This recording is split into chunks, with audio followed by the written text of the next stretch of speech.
we have done the impossible. We have made people defend Hawkeye. I'm actually impressed. I think we're actually doing him a service. Yes. Welcome to Behind the Sins, presented by CinemaSins. Welcome to Behind the Sins, a weekly look at everything going on inside the world of CinemaSins. I'm Aaron Dicer, and this week I'm joined by fellow Bafflegabbers Jonathan Watkins. Hello, hello. And Ian Whittington. Hello.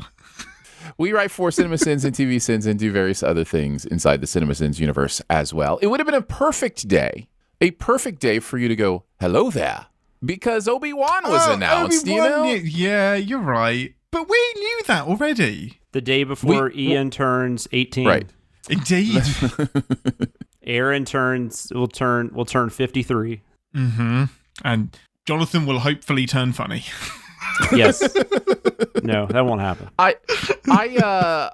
We don't make too much of a point on it. It is rather crazy that all three hosts on this podcast have the same birthday. We don't talk about it often. That's why we kicked Danae off. That's the actual reason. That's right. She was throwing off the vibe. Yeah. 526 only in this group. 526 silly only. Fall birthday person. We don't need you here. I don't know what her birthday is. Not just the same birthday week. We are all born on May 26th of various years. Different years. Aaron is the oldest. Just want to make that different clear. Decades. 3 different decades. No, it is not 3 different decades. How dare I was you. actually born in the 70s. I am a year younger than Aaron. Yes. Jonathan was born exactly a year after I was. Oh my God, and then somebody Ian just said May 26th is her dad's birthday. That's nice. Cool. So what would that be? That'd be, what's 10 months before? There's some exciting stuff was going on 10 months before that day. Yeah, right. Yeah. Well, there's a lot of celebrities born on that day too. Like that's one of the biggest, like, because it's like just a ton of people, like John Wayne, Peter Cushing, Bobcat Goldthwait, Stevie Nicks. Once you get to Bobcat, it's just let's stop. Yeah. Goodness. Stevie Nicks is the coolest though. We should have just named the podcast 526 or something like that. Considering the podcast started like a year before, or 2 years before I joined, that had been some foresight. I made some comment on Twitter. People are like, "Oh, that's cool," because I was saying in the movie that comes out around my birthday is usually the Memorial Day, and they were like, "Oh, that's cool," and I was like, "You would think, but most years, that's not really not great. The case. Not all that great." Yeah, because the big stuff has started to come out for a while now in early May, not over Memorial Day. So it gets a nice run up. It's like Baywatch. Yeah. Yes, exactly. Yeah. Well, there you go. Let's go ahead and get into what we actually came here to do, which is not talk about our birthdays or Obi-Wan, but to talk about the SinSide Scoop. What's he building in there? I've got a secret. Pay no attention to that man behind the curtain. This is a true story. We're going to take a look at the videos from the week, the process of sending them, how we felt about the stuff we are sending in general. The commercial sin this week, Toyota-thon Bookstore is the name of the commercial. It's just kind of one of those interesting things where a company does an ad that's really just kind of straight PR. It's just, there's nothing really marketing about it other than we're good people. Here's to you other good people. It's an interesting thing. Ian, what did you think of the Mentos commercial? Well, this... I loved it. I think I need to stop watching it because I think I can smell Mentos everywhere. You should move on to the Foo Fighters video. I can't remember that song. Yep, eventually. We do this in England so much, especially around Christmas. So we have the big department stores and supermarkets like Marks and Spencer's, John Lewis, even like Aldi have started doing it. They will do a Christmas story, and it's almost like a Pixar short that goes on for like a minute or 2 minutes. Right. And it's just, look at this happy carrot that isn't going to get eaten at Christmas, and his family does amazing things. He donates to charity. Christmas, come shop with us. Nothing to do. It's almost like an art project thing, or like directing a music video, and I want to direct movies next, so I'm going to direct this commercial. And this commercial has nothing to do with Toyota. Like, you can go all the way through and forget what is being advertised, let alone what brand of car is being advertised. And I just think that's dumb. Like, I should go away screaming what you want me to buy, or else you're wasting a ton of money. I guess the idea is that it's so talked about that you eventually, by osmosis, remember that it's Toyota, but I'm just as likely to think this was a Chrysler advert. And that, you know what, those people at Chrysler are great. They invest in bookstores. Let's be honest, I'm just as likely never to remember this ad ever again, because all there is to it is... It's all just awe, but there's not even enough awe for me to even think back on it and go, yeah. Also, I'm even if you. there was, I'm never going to buy a car because a commercial told me to. Right. I just, advertising. Yeah. People must, though. I mean, that must, because why do are they spending or money are we on just doing advertising? But are we just doing it because, but how do you know? I've bought one new car my entire life. So like, you can ask people, like, why did you buy this car? I'm not a car it's because guy. of that commercial. But no, I've never been asked that when I've bought a car. If anything, maybe like a car in a movie would interest me. Like I'd be like, oh, that was a cool car. You know, like a Bond car, or like Bumblebee. Everybody was buying the Bumblebee car. I don't know anything about cars. Mustang? It was a Mustang, yeah. Sure. Is that a name of a car? Yeah. Sure. That's one of yours. Bumblebee is a Volkswagen. Isn't it a Bug? I thought Bumblebee was a Volkswagen Bug. Yeah, but it got updated in the Bay films. But in the Bay films, it's like a... It's something It's a Dodge like Charger or a Ford Mustang. I can't remember. I don't know. I'm sorry I brought that us. up because now everybody's going to be like, you guys are idiots. You assholes. But yeah, so rightfully sinned. I just love how harsh the narrator is on poor Sam. Like, just tears him apart for just being a terrible human being and stamping the books and just being selfish, and then how the entire community... That stamping the books thing's annoying. That would annoy me. It is. It's so selfish. And just how the entire town is also an asshole because, man, what if he wanted to retire? Like, what if he set the fire? Was a good thing? This was his way out, and you just forced him and his arthritic self to go back and sell books again. I love the parents that are following the kid around. No, we didn't see any sign of illness. I'm sure she's absolutely fine. We were there the whole time. In fairness, stamping books is much better marketing than just doing a cloying, bookstore commercial. So actually, you're getting the name out there. That's right. If nothing else. Awareness. What about you, Jonathan? Well, I mean, as you can see behind me, I like to read. For those that are watching this, but this, I don't know. I found this commercial weird. I could never get my head around like the narrator was saying how this was really helping this guy. I liked where they brought up like he could have just gotten fire insurance and this wouldn't have been an issue. But then you have like all these people that are donating these books back that they probably don't like and they probably bought from this guy. So it's like, here's all these books that we hate that we bought from you. Thank you. And who's going to buy them those again? In your store again? How's he going to make any money? I don't know. And I couldn't even tell, was it a used bookstore already? Did it say like used book? I don't know. I didn't even look at that part of it. But yeah, no, a lot of the stuff Ian said, I just thought it was funny how there was like, maybe he wanted to retire and now you're just making him go back to work by giving him all this inventory. I also, I like that at the beginning where it was like, have you even truly assessed things, Sam? Or are you just a glass half empty motherfucker? The man just lost his business, but taking the way the truck was parked in the driveway from just how annoying that is to wait, maybe these parents are getting divorced and this is their way to yell at each other because the way they park in the driveway. Yeah, it's a passive aggressive fight between the married couple. Yeah. And then just everyone in town apparently drives Toyotas. This is like Toyota town. Of course, yeah. Yes, yeah. Naturally. I mean, you guys. I think you guys mentioned every single sin in the video. So you certainly mentioned all the ones that I had. That glass half empty one killed me, slayed me. Just the fact that he's calling out like the sign's still intact, so it's not like all destroyed. It is. So I guess I'll just talk about things like this, like saving a bookstore or those kind of things. I always wonder, like, what are we really doing here?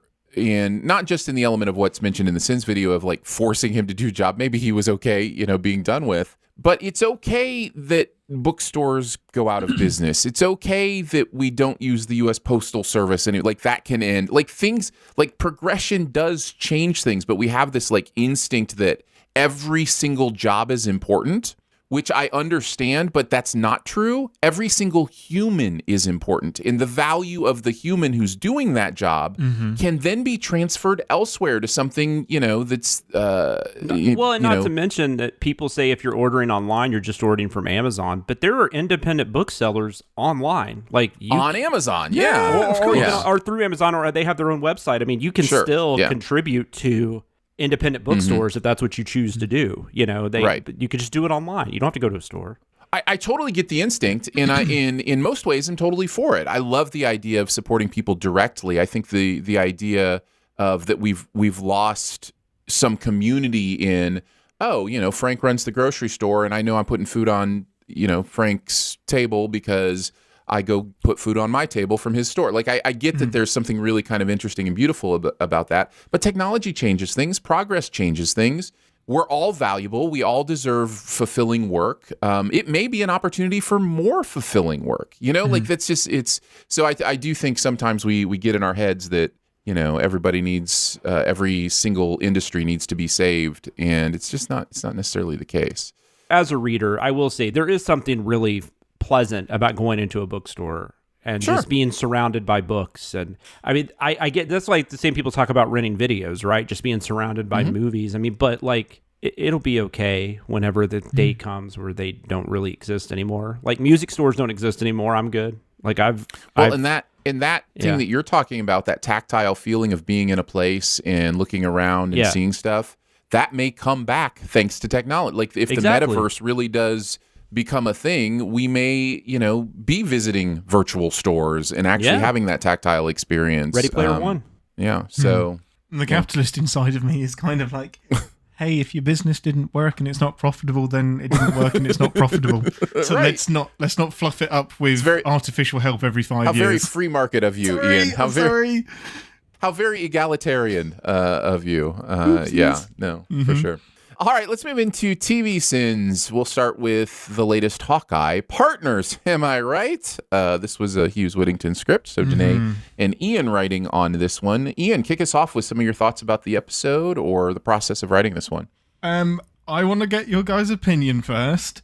Okay. Did I go too hard on Hawkeye? It feels like YouTube thinks I did. I mean, I guess it's not a spoiler to say there will be a season video. I think in a season video, that's going to play even crazier. It'll be even more fun. This is kind of what I mean. It's like it's now a parody of itself because it's going on so long and so hard. Like, we could sin his shoes or choice of shirt because he's not a proper superhero. And I think we're, unfortunately, on episode 4 or 5 or whatever. 4? Yeah, whatever. Where it feels very mean and like we're beating it. But when you get to the season-long video, I think trust us, it'll work. No. It's man, it's all about interpretation. There's so much of it that's subjective, right? We kind of talked about this similarly with the acronym pronunciation. There's a similar thing there. Like, are we taking it too far? Have we done it too long? Is it going to get funny again? Is it going to get funny again? Yeah. Right. Is there positives to sticking to it? I will say my comment section, or one of my comment sections today, was that we have done the impossible. We have made people defend Hawkeye. I'm actually impressed. I think we're actually doing him a service. I'm not surprised Hawkeye has fans. Every character that's ever been in a comic book has a fan base of some sort. And there is nothing wrong with that. It's just now. And when the show is setting them up, like, why is there an Avenger in my house? Where? I was just on the phone to an Avenger. Where? That's just kind of like a fun trolly thing. I mean, people. I mean, you're always going to have that side of a fan base that gets a little sensitive. We can talk about that at Peacemaker too. So yes, totally. That is it is a good topic for today. Even before we get into Peacemaker, since we're on it. We are very conscious that we want everybody to be having fun, right? If somebody's not having fun, we do need to understand, okay, why is that? Why is there a decent subset of people that aren't having fun with this? And is there a way we could do the same thing where everybody still has fun? We do think about that kind of stuff. That's the takeaway I got from it, We don't want to be mean. We don't want to make people feel bad for liking something. That's not what we're trying to do. What we're trying to do is have a fun little look at the nitpicker mentality and how silly and stupid and over the top that can be. as well as maybe make you think about a couple things that you didn't think about before. Like, that's what we're trying to do. And you get those comments too, which is always nice. I mean, I think there's some people that are just always going to be like, well, they clearly hate this, and that's mean. You've always got people that take the far opposite opinion. Even if they lie somewhere in the middle, it's more effective to go far, far the other way to and make you can point. tell them the narrator's a fictional character. We're writing dialogue for this one character that doesn't like anything, and they still, I mean, they're not going to take that. So it's fine. Yeah. It's fine. I appreciate you watching.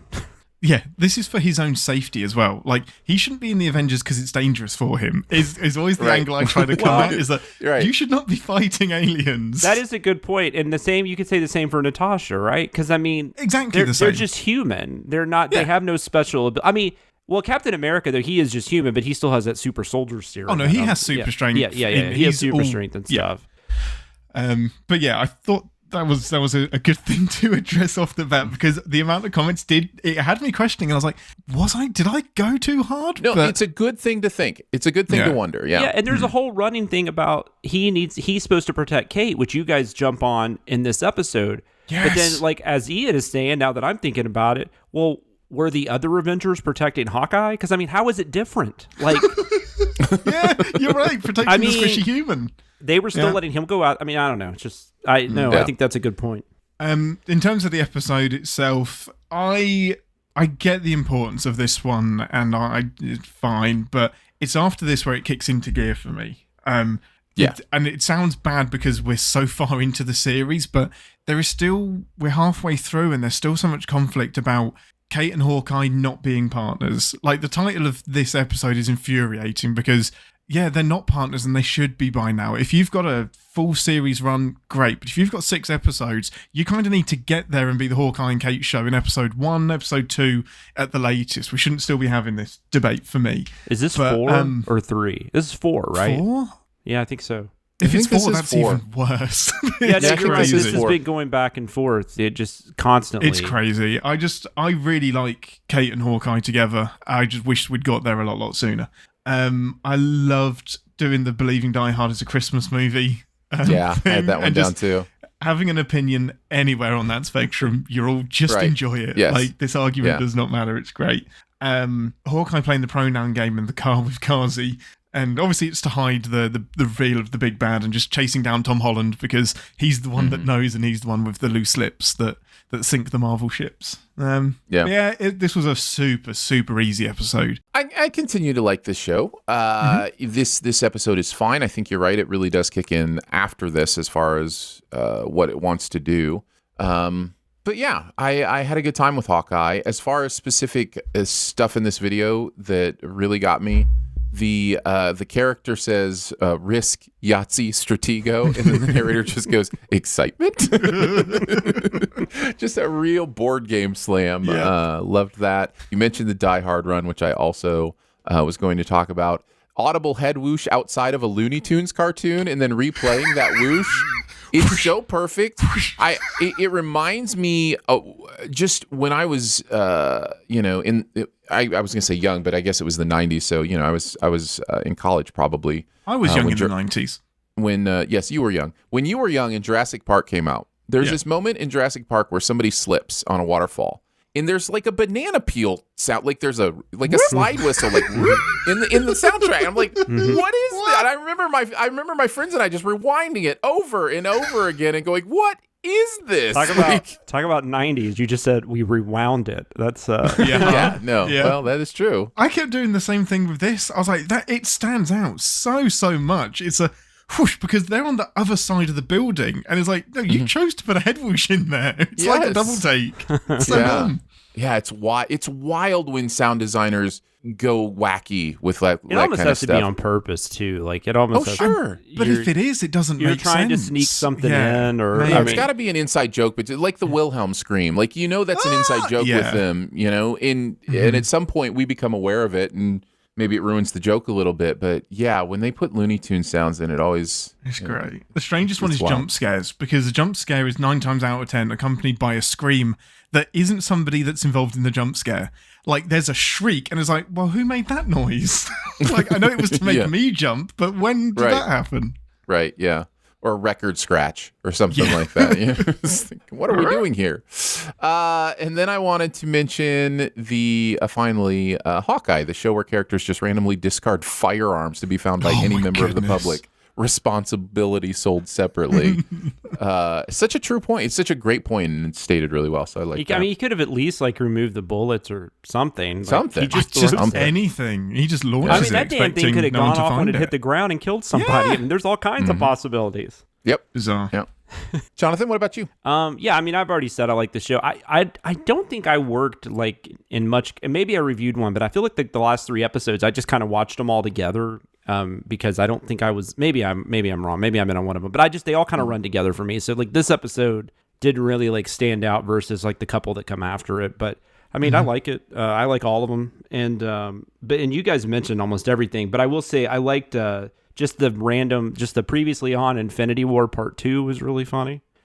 I mean, that was probably the most trolly thing in the video. That was probably more trolly than anything. It almost got cut for being too trolly because it was like, no, they are referring to something, and I'm like, yeah, but it still feels like any excuse to put Endgame or Infinity War in the show or something. Yeah, something that the audience can go, oh, I remember that. And then just the narrator laughing at the elevator announcement that read children count as people. Oh, narrator. Because the narrator's an asshole. It's yes, he is. Thank you. You figured it out. Let's move into Peacemaker. People have been begging for this one, and now they hate us for doing it. Yeah. Such is our life. Great. Well, we might not be doing it anymore, so you're probably okay. We might not. It's performing fairly well. It's not like blowing up or anything. But people do seem to. And I would assume there's going to be a second season. I don't think they've announced it, but I would assume, or they weren't planning on doing a second season. I mean, I'm not sure. That could be the case too, because I mean, Cena is probably in demand enough. It's probably hard to keep him on a TV contract, I would guess. Well, you two wrote on this. This was a Watkins Whittington script. So, Jonathan, you can kind of kick us off with your thoughts and stuff. I didn't like Suicide Squad very much. We talked about that a few weeks ago, and we talked about the Suicide Squad video, so I wasn't really interested in this very much. But I will say it was better than I thought it would be. I have not watched anything after it. I don't know that there was enough in this to really excite me to watch more. I'm not saying I won't eventually, but like it's definitely not like up, top of my list of what I got to check out. Love the opening credits, which we gave a send off for. It was so funny after that aired. Somebody on Twitter tweeted something like, "Can't wait to see how many sends like TV sends gives that opening credits." And I was like, "Oh, you might be disappointed." No. We liked it. I think most people like that opening credits. Yeah. I like when shows play around with stuff like that and don't just give us like a boring, and I assume they do that in every episode. I haven't watched another episode, but there's a lot of stuff out there about it too. There's a lot of like making of videos and just the actors talking about their parts in it and stuff. So it's definitely kind of a small phenomenon. And I love Eagly. I love him so much. That's that's fine. That's their baby Yoda, whatever. But I love him. He's or she. I don't even know. Is it a she? I don't know. I love Eagly. With they. It works. The Eagly hugging him though was like I was just like, this is amazing. But also I don't think we can give a send off for this. And that was literally my mind just finally giving in and saying we've got to give a send off for Eagly there at the end, where it's like, I'm only human. There was some truth to that I was finally like, well, yeah, we got to give a send off for this. Yeah.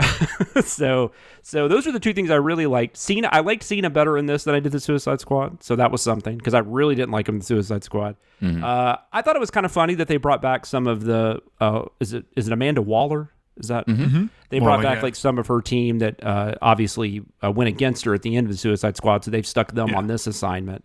I like all of those actors. Fine. So I mean, there's stuff there. Like I could see this being better than the pilot was for me, but I don't know. I just wasn't like, I got to go watch this again.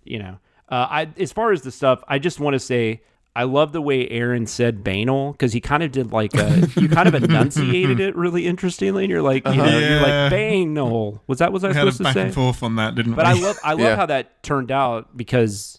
we initially just had it as it was. Ian just wrote it like that, and then without that last part. And then Aaron was like, I'm gonna, it's like maybe it'd be funny if we made a joke out of that, because like most people would say banal. So that was interesting how that one turned out. Because it's pronounced banal. It is. That is the actual pronunciation of the word. Yeah. The word. Yeah. No, you're right. And then I love when you think of an outtake. This is why I love our editors, because when I think of an outtake, sometimes it just doesn't work, and it's not their fault. It's just I couldn't. Right. So like there was that scene with Cena, and I cannot remember the actress's name right now, but Harcourt was the character, and Jennifer Holland. Jennifer Holland, who's a really fun follow on Twitter, by the way. They're talking back and forth, and I don't know why that This Is 40. I haven't even seen This Is 40. But I've seen this scene before when I've done other research, and I've always been like, that would be something funny to use sometime. The Simon and Garfunkel conversation from This Is 40. And I was like, oh, this is perfect, I think. And then I got to see the editors do it, and I was like, oh, yes, that worked so beautifully. Thank you. I could take them. Yeah, it's so good. Yeah. Because I love I can't remember anybody's name right now, but it's Paul Rudd and Leslie Mann. And Leslie Mann in that scene is just so great. It's like, because he's the fucking writer. He's the good one. He's the best one or whatever. So, and I am, Jonathan, I am Aaron Sorensen. Yes. If you need to know did I my say full... No. Not today, you didn't. Oh, okay, good. Man, if I don't put that in the outtakes now. Right, yeah. That's crazy. I have to now. I have thought I would eventually say that, because that is Aaron Sorensen is it's my sister-in-law's husband. I guess that's my brother-in-law, but I get confused how that works. It's my wife's brother-in-law. And I hope he doesn't care. I just gave out his full name. He's not listening. Can you give us his address? But you're the two Aarons I know, and I've known him for a long time, longer than I've known you. So I've always worried that I would accidentally say that. But then it took happened. like 3 or 4 years, but it did finally happen. His birthday is also on the 26th of May, strangely. What's funny is they just think I created a character, and it's like, no, just said Aaron's name wrong. Yep, just said it wrong. Ian, what about you? What are some of your thoughts? Yeah, this show didn't catch me, grab me, do anything for me. The pilot, sorry. Is that a U2 song from Batman Forever? Is that or Hold Me, Thrill Me, Kiss Me, Kill Me, or whatever? Yes. It is now. I thought of when you said that. I don't know. It could be. I immediately thought of the Nickelback song that they did on Spider-Man. Hero something. Anyway. Oh, yeah. Was that Evanescence? Oh, whatever. No, it was... No, are you talking? I don't know. We're getting way off. Go do your thing. Welcome to Behind the Rabbit Trails. Yep, Peacemaker didn't do much for me. The amount of like buzz and positivity on the internet behind it, and I'm probably gonna watch a few more episodes and see what happens. People are calling it like Deadpoolian almost, in the way that it's parody-ish and self-referential, and I love that stuff. So yeah, I'll see. I didn't get attached to John Cena in this, to be honest. I don't really understand how this pilot sets anything up for the season, because you've got the random attack fight sequence at the end that we have no context for. I'm sure we do eventually. As much as I like the opening credits, so I like how there's like 8 characters in that opening credits that we do not see in this episode. No, it's crazy. It's so funny, but I think Robert Patrick is at his best when he's this extreme, and like him in the opening sequence is hilarious, the thrusting, and I don't know why, but it's always shocking to see straight-faced Robert the Terminator do that kind of stuff, and it packs so much more of a wallop. So if he's in it more being a terrible person, then I'll probably enjoy that. But in terms of the scenes, I think this was definitely you, Jonathan. The bum when the laptop closes with Amanda you Waller, find out that she's your daughter. Yeah, and Leota's sister it's perfect how like the shift on focus goes over to her, not her sister, her girlfriend or partner or whatever, and she's just like bum. Perfectly timed. Loved it. I loved when John Cena is singing into we'll call it the magic wand. And I'm not an expert, but I believe that's a different type of amplification device. I honestly didn't realize that's what it was at first. Like, until you wrote that, I went back and watched it. I was like, oh, yeah, that's totally what that is. That's what that is. Yeah. Well, I kind of went on the same trail, because I was like, oh, well, he's singing into something. Maybe it isn't. Nope, no, it's not. Definitely not. And I'm sure Aaron will pick this one up, but I really enjoyed confusing editing room floor with crediting end bore. Just channeled my inner Dicer. They thought that was funny, and so they didn't leave it in the episode. Hey, Marvel's doing this, so let's do it, and it means nothing, is what I imagine the thought process was. But it's a different take from the same scene. It's like it was a cut take, and then they just it's funny enough. I mean, but that's not what a stinger's supposed to be. This is why the editing room floor fits so well for exactly. Because it's like, let's pick it up and stick it on the end because Aaron's trying to talk. Aaron, stop it. Okay. Carry on. I think it's a perfect sin. I love it, but I also kind of like that they're doing their own take on the end credit scene. Because I'll just say now, since we're kind of heading into my thought, if you were done, Ian, were you done with your Apparently thoughts? Yes, you don't have I'm to done. be. I'm It sounded done. like you were. It's almost kind of like Liar Liar or something, where they do like the right. That's what I was going to say. Oh, that's gorgeous. It's like it's more of actual outtakes than it is an end credit scene that goes into that's still the Swoozie Kurtz. That's still the best extra scene. Oh man, right? It has to when be she goes over actor. Yes, you can see when it registers, and then he just loses it. You see it in his you see it. And she's like, they made me do it. They made me say it. Oh man, that movie is so good. So great. It really is. Talk about a movie I never expected to hold up this well. Yeah, it holds up really well. We're getting on rabbit holes. I enjoy Peacemaker. I've enjoyed it quite a bit. I've watched all the episodes. Cool. Nice. And have enjoyed the show. And I understand why people are liking this show. I'm not the new Suicide Squad movie I did not necessarily enjoy. I think we've talked about that. James Gunn, I like his sense of humor. I like it when it has some guardrails. And I think there are just enough guardrails on this HBO show that are, because it's an extended thing and it's not, he's not trying to squeeze everything into, a 2-hour movie or whatever. He's able to let it breathe a little bit more. And I think it really works. So yes, it's irreverent. Yes, it's, going some places, but I really think the characters are given a lot of due service here in a way that makes the show work. The pilot, I don't think the pilot serves the show very well. I honestly don't. That's what my guess was, after hearing people talk about it. Yeah. So I think the pilot, it doesn't necessarily do a disservice to the show, but it just doesn't really set you up to enjoy it. And maybe it's just because it's honestly not as episodic as it intends to be, that it really is just kind of a, 5-hour movie that they just kind of split up at. Well, then you show us Lachlan Monroe and then take him away from us. That's not fair. That's not fair. I don't appreciate that. You've mentioned most of what I had down. I did want to mention Eagleach because I love Eagly. Such a great part of this show. And you mentioned the banal sin, which I thought was great. I also love that now, that sexcalated quickly is becoming a running sin on the channel. That was for you. I like that. I like that a lot. It was there was a good 3 minutes there. I'm like, we can't show any of this because it'll just be completely blurred. Even finding a shot that made sense with the sin, you couldn't even blur it. There's way too much intense thrusting going on to even blur that scene. It's just like, oh, that's true. He would keep coming outside of the blur. That might be America's ass. Let's be honest. The only thing you could do is blacken the entire screen except for a little circle on John Cena's face. That's literally the only thing you could do with that scene. Yeah. I really enjoyed this. Well done, guys. On this one. Let's move into CinemaSins 51st Dates. It's Adam Sandler week on the show. This was a Dicer Hughes script, Danae and I writing on this one, which means I will start. And I think I'll just start by saying, when you watch old Adam Sandler stuff, it really becomes evident how much his sense of humor is based on what he and his friends thought was funny in junior high. Just that real sensibility of somebody looks different, that's funny. Somebody, There's a track on his first comedy album, I think it's called The Longest Pee, and it's somebody peeing for 5 minutes. This is not a surprise. However, there is a reason we grow out of that stuff. There is we learn about how it makes people feel. Some of us, how it makes people feel.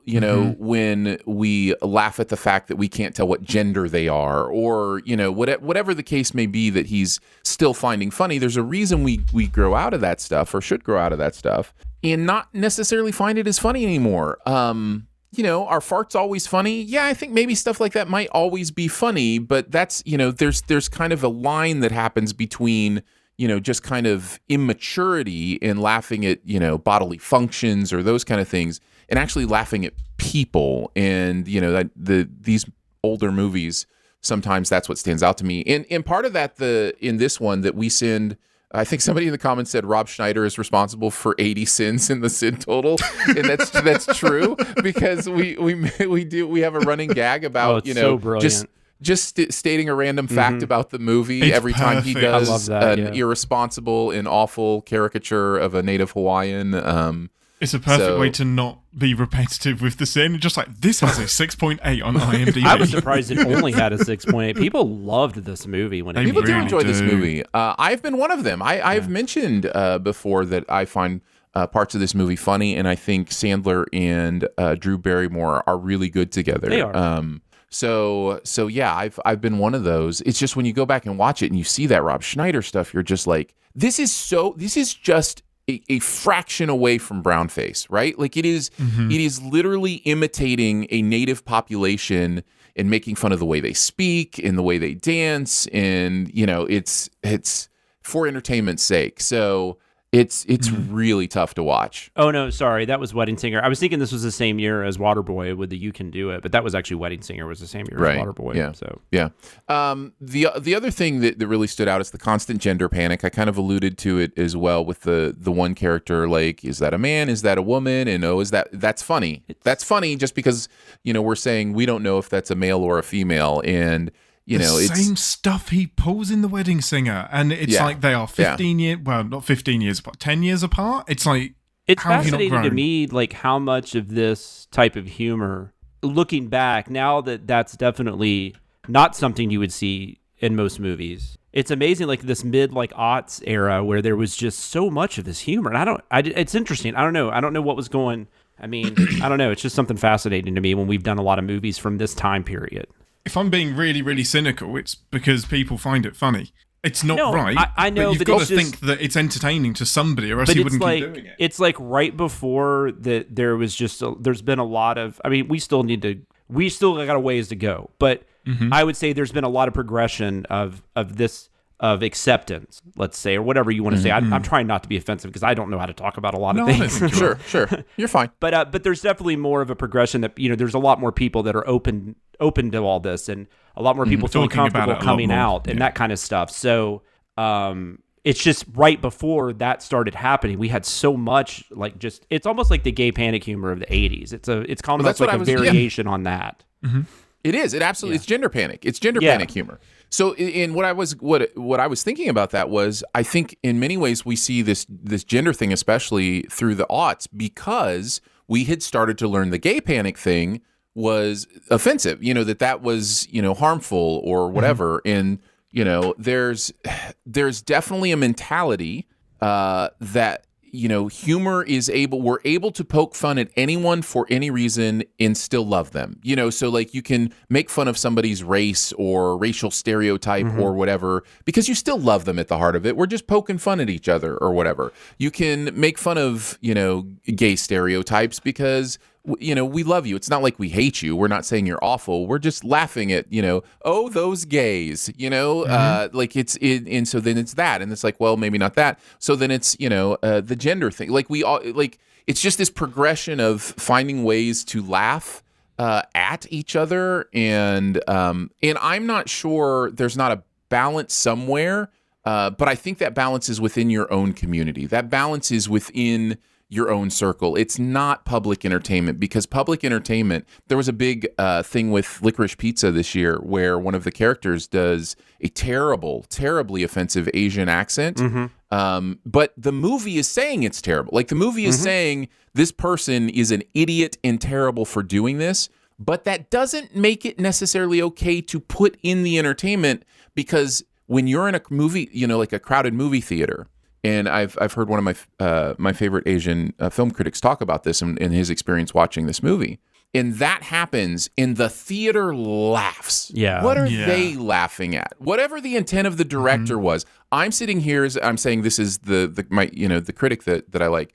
I'm sitting here as an Asian man in this theater of white people laughing at a crazy over-the-top Asian stereotype accent. What does that say to me? So there is some responsibility, I think, with entertainment to go, okay, this isn't the place for, like, there is and I'm not saying there's ever place for racially insensitive comments. I'm just saying when you're with a private community, or, you know, if you have a gay friend or an Asian friend or whatever the case may be, there may be a little bit of that ribbing. And I don't know that that's all terrible, but you better be tuned in to who they are as a person, and, you know, because there's a foundation there. But publicly, it's ridiculous. It's like, if these jokes are going to be made, is Adam Sandler, the white straight man, the one to make the jokes, really? Right, Is exactly. that- Well, and I kind of weirdly think he's a pretty good person, from what I understand. And like, I know it's kind of like it kind of ties into like all that bro culture and stuff, which we get a little irritated with now. But like, he gave a lot of his friends film careers. Like, I mean,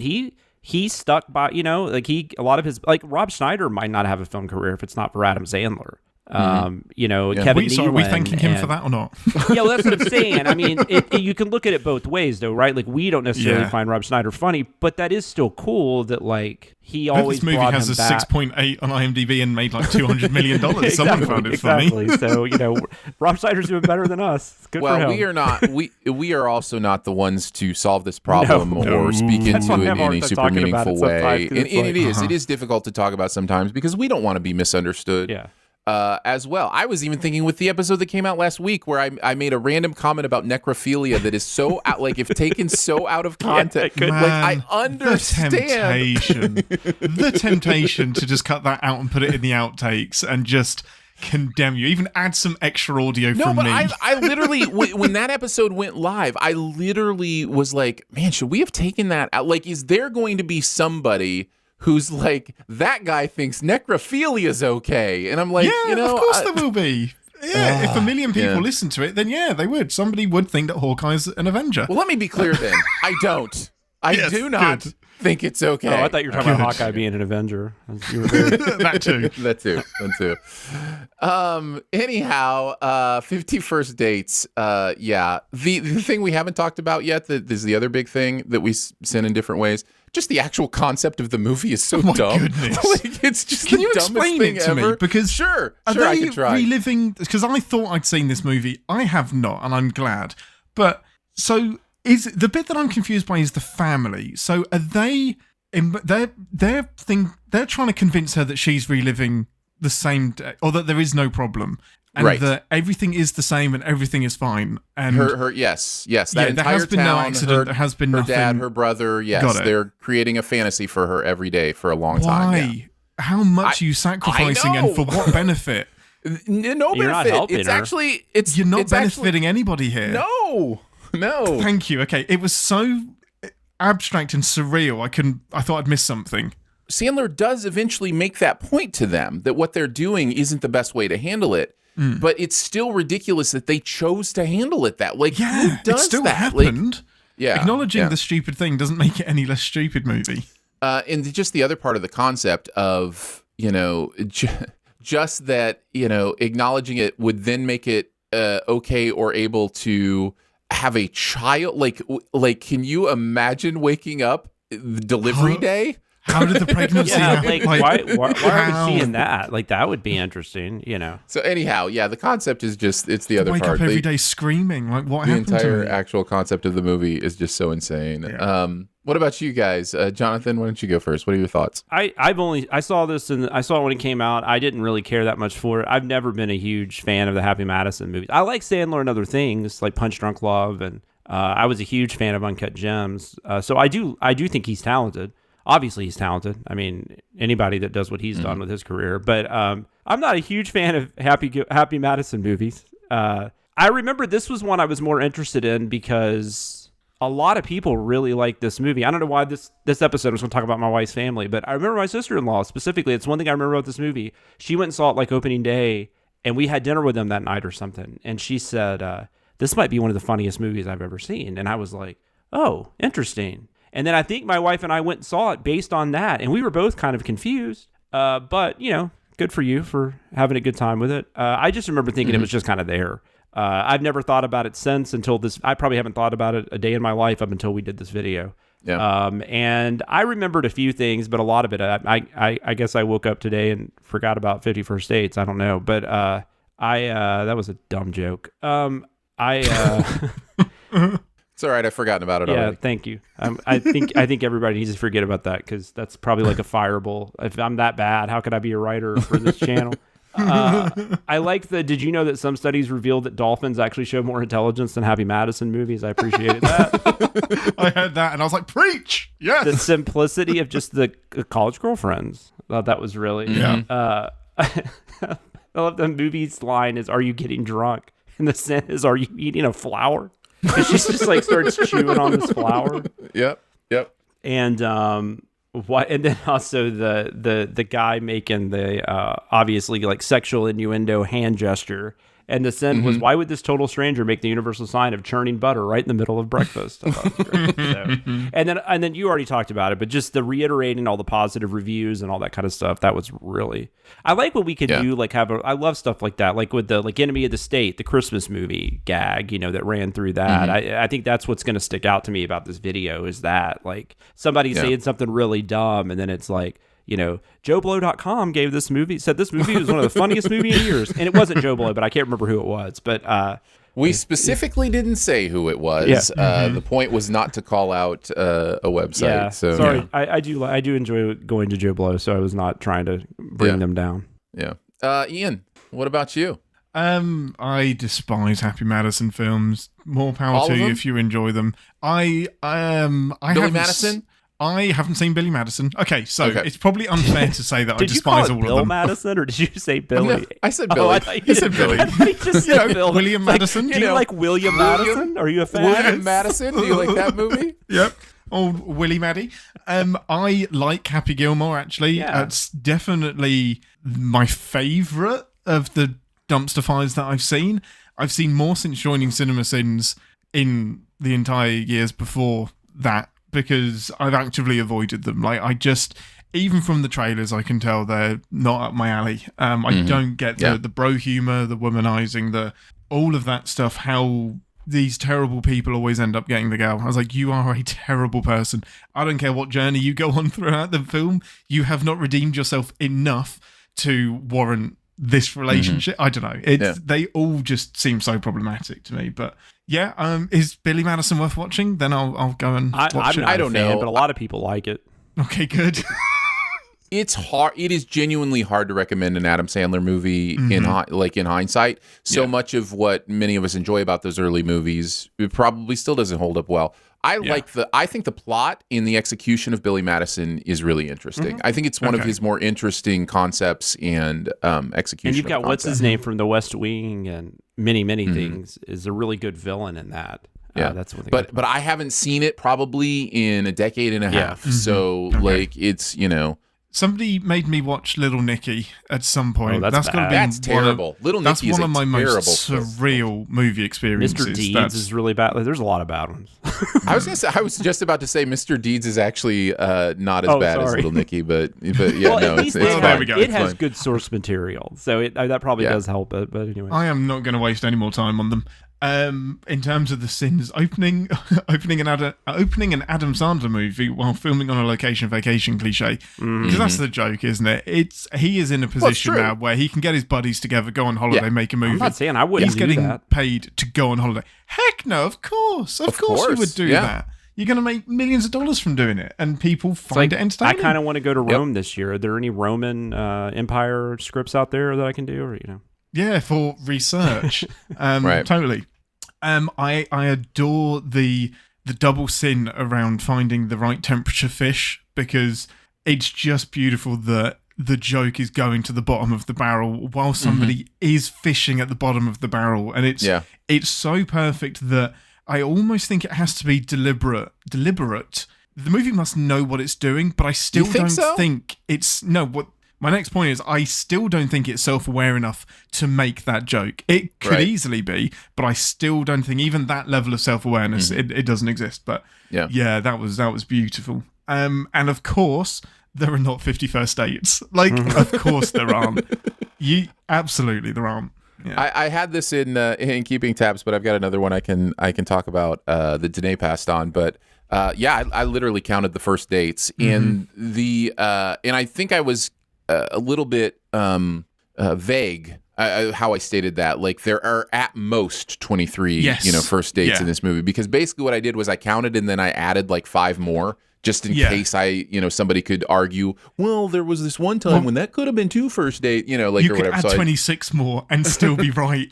You Right. could double like it. Aaron's annoyed viewer impression. My actually voice. Actually. Yeah. Yeah, that's it. I don't want to talk about these movies anymore. Well, too bad, because we're talking about another one. And I'm up next. At least this one has Billy Idol in it. Yeah, and you are up next. The Wedding Singer, a Scott Whittington script. So Jeremy and Ian writing on this one. So Ian, you don't have to go too more in depth with. Did you get the impression Jeremy liked this movie? No. Yeah, is there anything specific? No. Okay. I got the impression that he hated it just as much as me, because I think he wrote twice as many sins as I did, and I didn't. I wrote a lot, and he doubled it, and I was like, oh my, there is so much wrong. Everyone in this film is terrible. Everybody is making bad decisions based on bad outlooks on life, bad relationship ideas, and then outright stupid things. Like, I know I'm not going to even attempt any character names. Drew Barrymore's fiance, whatever to be. Right. How dumb is this man? I know he's painted as the bad guy, but he is blabbing about his affairs to somebody he barely knows. The only thing he knows about him is that he is spending a lot of time with his fiance. Like, of all the people to share this secret with, it's not him. Yeah, I would like to It's say just- I've never met a guy like that, but that's not true. I mean, that's an extreme example of that type of person. Yeah. I'm sure he exists, but And I do remember people wearing the jacket combo. And Jeremy was right. It was well into the 90s. People were doing. Oh, totally. It's still happening. Yeah. Like, this... I just didn't think this film was far enough removed from the 80s to be parodying and taking so many jabs at the 80s as it was. Right. Yeah, I don't know. I couldn't latch on to anybody in this film. So yeah, very, very easy to sin.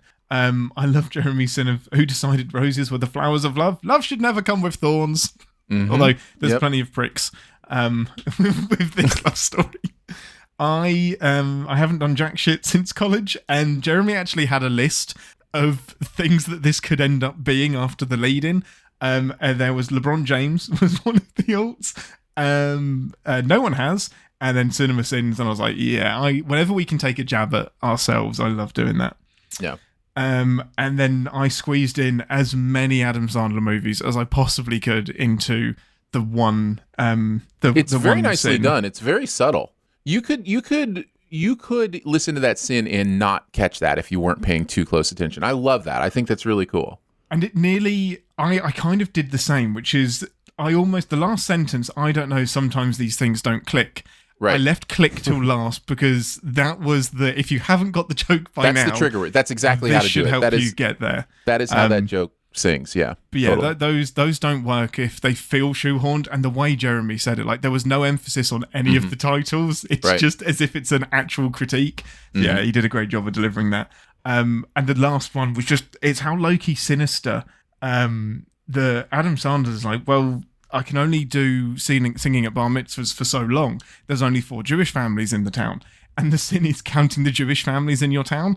And it took me a second to get there, but I was like, yeah, that's low-key sinister. Like, that's not something you should ever do at all. Yeah, there's ever a count lot of minority. there's a lot of history that says probably keeping track of the Jews is not Let's something. not do that. That's not something a good person does. Yeah. Mm-hmm. But yeah, it was easy to sin. Easy to sin. I'll go next. I mean, I don't really have many further deep thoughts than I had with 50 First Dates, other than this movie in its understanding of relationships is just as messed up in maybe some different ways, but most of the same ways.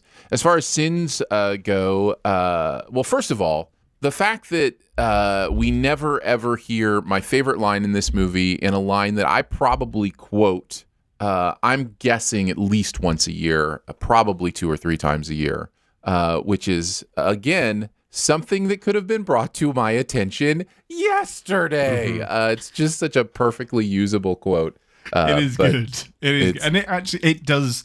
You do feel for him in that moment. He's You just do. like, yeah, this would have been great information for me to have. I mean, he, as far as the Sandler character goes, he's pretty sympathetic in this one. Like, over most of them, I would say. Like, he's a little bit less of an asshole in this and more just like a guy that just can't seem to get it right. Yeah.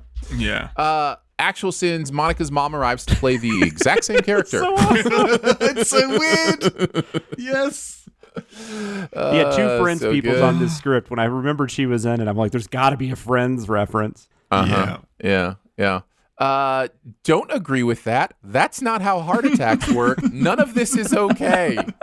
It makes the joke 10 times worse. Like, yeah, you're poking fun at the fat guy, but he agrees. Mm-hmm. Oh. Yeah. Oh, you. Okay. Yeah, it's that I'll whole go get the thing, cake. Yeah, exactly. And then just with the, I think it was one of the many casual abuse moments where somebody grabs somebody's butt or something, and the line is just, well, I guess that behavior's okay, guys. It's just the way the movie is approaching it. And then I had to mention the beef grades rant. I think those kind of things are some of my favorite things in the CinemaSins universe, where you can tell somebody just cares a lot about something and they have something to say, and they're going to say it in this sin. And I have heard Jeremy talk about grades of beef so much in my life that if I hadn't already known Jeremy wrote on the script, I knew Jeremy wrote on. Tell me Jeremy Scott wrote on a CinemaSins script without telling me Jeremy Scott wrote on a CinemaSins. Yeah. That was great stuff. I mean, the other giveaway was probably the church saying was like, "Thou shalt not kiss in the same way that you kiss on a porn video." Yes. Leviticus. Yeah, exactly. Jonathan, what about you? I don't like this one either. This was, just a couple years after Happy Gilmore. So at that point, I at least had like a Sandler film that I kind of liked. I remember this one looked kind of interesting to me, but this is that dumb thing. I think a lot of 90s movies are guilty of this. Last Action Hero is definitely guilty of this. But when we do there was this moment where the joke just became, hey, remember that? And there's a lot of that in this movie. Like the kids, and maybe I'm remembering all this correct, but I know there's a kid with a Freddy Krueger mask on, right? And isn't he like playing with a Rubik's Cube or something? Or is that two separate things? It's two separate Either things. way, yeah. I think he says like, "Oh, nobody's ever going to solve this thing," and then chucks it to one side. And stuff like that. It's like that's the joke. Like Rubik's cubes were hard. Like that's the joke, and it's like that's not a joke. Like that's just you pointing out something. Or like, oh, there's a kid in a Freddy Krueger mask. That's funny. No, it's not, because there's not a joke there. There's no joke. No, there isn't. It's crazy to me how quickly the 80s became a thing. Yeah. Like by the mid 90s, it was like, we're going to look back at, I mean, can you imagine right now, like trying to tell jokes about the 2000 teens? Yeah. No. Like what is that? I mean, and like in 98, you're only like 3 or 4 years removed from the last Nightmare on Elm Street movie. It's not like these things weren't still happening in the 90s, and they're and Miami Vice might not have been on in the 90s, but Michael Mann was doing things that were very much Miami Vice. Right. It's weird. And then like I said, a lot of it's just it's not funny because like they're just not telling jokes. They're just like, hey, remember this happened? Ah. Yeah. So that's what I found annoying about this movie. I will say I do think Sandler, if you're going to do like a Sandler scale, I've already said this. I mean, I think this is one of his more, I think somebody said in the chat, one of his more relatable characters. It's not great, but it's definitely what he had done up until now. Like he's not like you don't want to like hit him every 10 seconds. Right. No, I do. You kind of feel, but you feel bad for him. Like he probably didn't do anything to deserve his wife leaving him or his fiance leaving him. We don't know. Well, maybe he did. We don't know. I mean, maybe he did. Is there air? You don't know. True. We don't know. We don't know every story. Yeah, that's true. But I also remember I like Steve Buscemi's character. I remember thinking that was funny, even though it's really quick. But and also maybe Christine Taylor is not the best actress in the world. There's something about Christine Taylor though, and I mean she's obviously very attractive, but it's more than that. Like I think she has a great presence. Like she's so good in the Brady Bunch movies. She's great in the Brady Bunch movies. Dodgeball. And, and she, I don't know, it's just weird. I just feel like she usually gets wasted. And this is a prime example of just her being completely wasted in a movie. I agree. I liked her more than the Drew Barrymore character, because Drew Barrymore character, I remember, annoyed the crap out of me, because you're talking about her fiance is an idiot. I mean, how does she? I don't know. The way they treat her character basically becomes like a door, like a door stopper, or so whatever that cliche is, and that's annoying. But the sins it was very funny. Saying Pringles aren't potato chips, I thought was hilarious for some reason. Like that really hit me. This is such a perfect metaphor. That's not how inflation works. And then it's like, I don't think. And then just the whole thing about people in this movie keep trying to do my job for me. I thought was great. And then counting the Jewish families in your town. It's like, Yeah. that's true. That would be very weird. So it just reminded me of the ending sin about the dress because the narrator's like questioning. Is it? Because Is it weird? It's weird. Is it weird? Right? What has this movie done to me? It's one of those beautiful moments where the sin was just, haha, she uses the same wedding dress. And then in my head I was like, am I being a dick? No, I guess that's fine. And I was like, right, there's the sin. Like, no, it's fine. Yeah, exactly. It's okay. It's fine. Yeah. No, it's weird. All right, well, let's move into keeping tabs. The internet is a communications tool used the world over where people can come together to bitch about movies and share pornography with one another. Oh, jeez. This is the most public yet of my many humiliations. We're going to take a look at something else from the process of putting together the content for the week. Maybe a weird Google search, a deleted sin, anything else from the process you guys want to talk about. Since I kind of mentioned it, Danae sent along a keeping tab she wanted me to mention. We did this one together, and actually this is a little bit of behind the scenes, and that's what we do here. We have started, when Danae and I work on a script, or possibly Ian, we've started doing like in-person combines, where we will go over the script together, like whether it's, on virtual or in the same room. And it takes a little bit longer, but I kind of like it because it's a lot more collaborative. Like there's a lot more conversation. It's not just, here's my note, here's my response to, your note kind of thing. So much more context. It feels like a writing room experience, which we don't usually have in this job, because everything we do is usually solo. We're writing solo, we're noting solo, we're reviewing solo. We also wrote the movie solo. A lot of people don't know that, but yeah, we did. Yeah, right. Yeah. We bake in a lot of the mistakes deliberately to give us whatever content. screenwriter I just defended, I will say we did not write the movie solo, but I think people No, know we that. did not. We did not. But anyways, we had this conversation about this moment in 50 First Dates. There's this moment. It's one of the Rob Schneider sins. It's when he's basically mocking the luau and just making up nonsense words or whatever. And we sin Schneider for it, right? There's this other person in the background whose mouth is just agape the entire time. And Danae fixates on these kind of things, and I love it. There's some of my favorite sins that she does when she finds some sort of weird human behavior and is just like, what is this thing? And it is one of those things where you watch it and you're just like, why is his mouth just like it's the whole time that he's playing? And so we kind of went back and forth with, okay, we can point that out. And the sin was just like, also shut your mouth, close it, stop, lock your lips. How is your mouth not drying out? Shut it. Why can't I stop looking at it? Ah! Like that was the sin. And it's so beautifully Danae, and it's a really funny sin.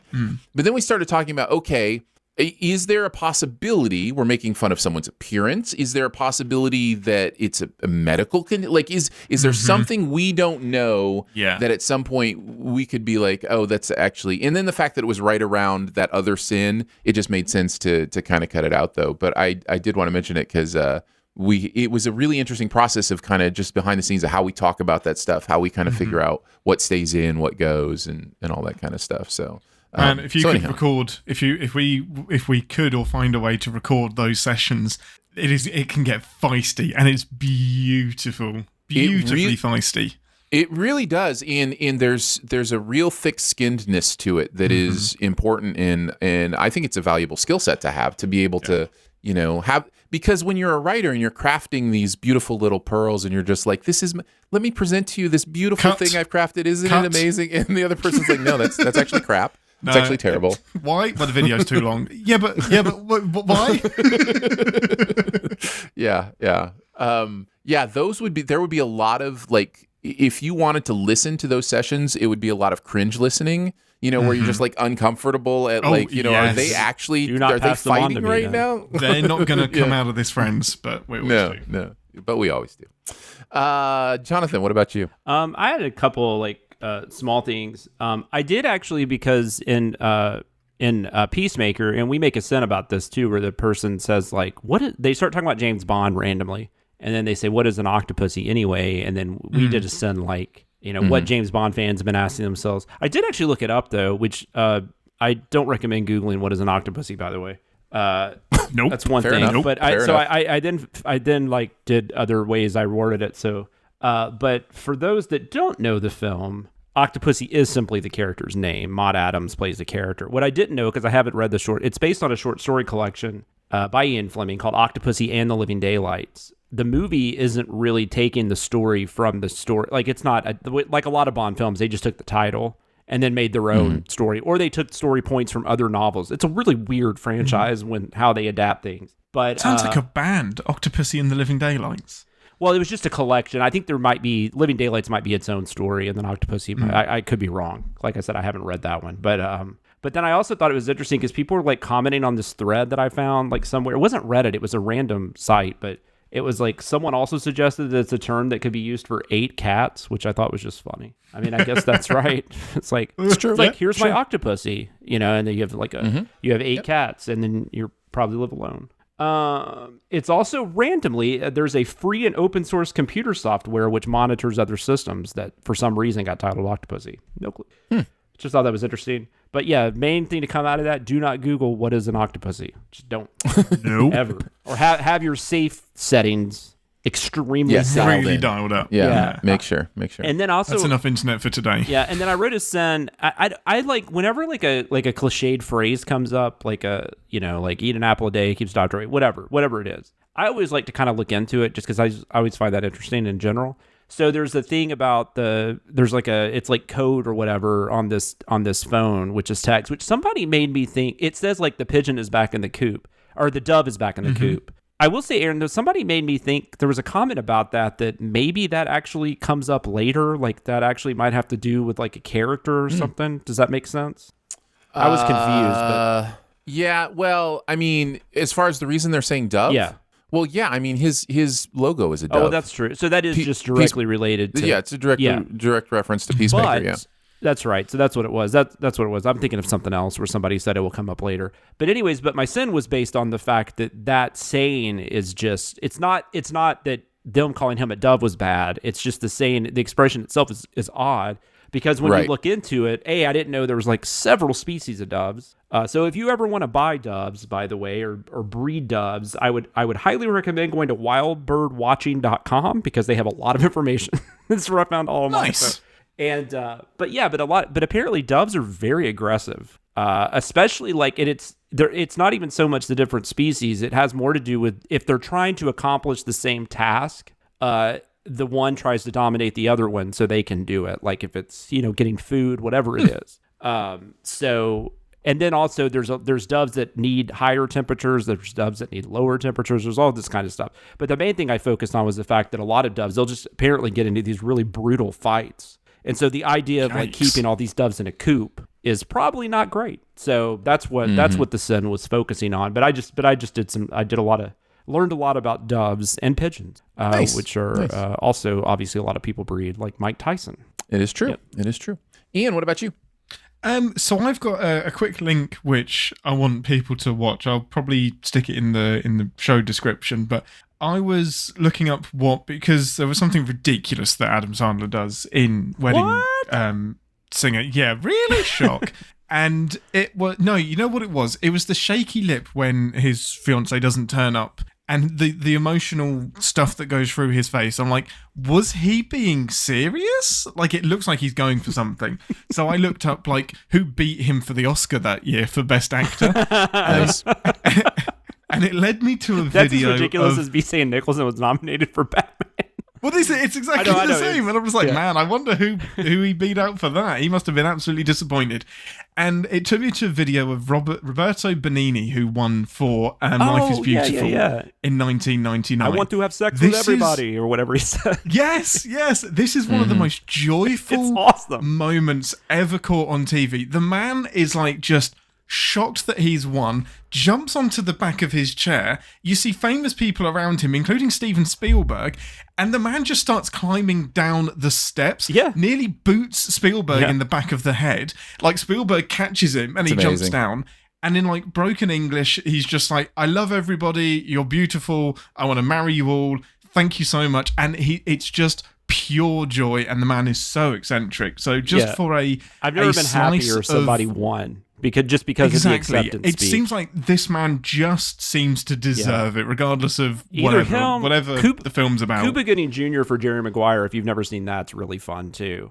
Yeah, that one's... Yeah. It's just a really good boost of serotonin. So, get that inside you. And I also did a ton of research into Van Halen breaking up, which was some of the most tedious research I've ever had to do. It was so dumb. It's basically... band breaks up, and it's the same story that some people want to do more, they're not happy with the band, they do a George Harrison, and the band is broken. That was it. Yeah, that was it. I love David Lee Roth, but that guy, he's like his own person. Like, I don't know how you'd be in a band with him. Like, he needs to be, if anybody needs to be solo, it's David Lee Roth. It seems like that's the point, yeah.